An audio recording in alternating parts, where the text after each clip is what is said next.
Hey, what's up guys? Today's video, I'm going to show you how to fix your Limbus Company application not working or launching. So first of all, start with your settings application. You're going to have to tap on connections. Then here, go for more connection settings. Now at this page, tap on private DNS. And by default, it might be set to maybe off or automatic. Set it to private DNS provider hostname and type in dns.google. Alternatively, you can also type in 1.1.1.1 4 times and then tap save.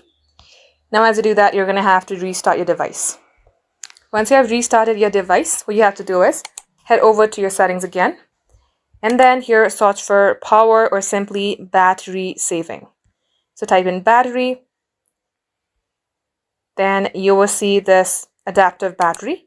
Go ahead and tap onto it and make sure that you turn it off. Now as you do that, lastly, long tap onto your app. Tap on that I button. Scroll below, tap storage. Tap on clear cache. Lastly, tap on force stop, then OK. Restart your device one more time and then launch your application and it will hopefully fix your problem. Thank you for watching.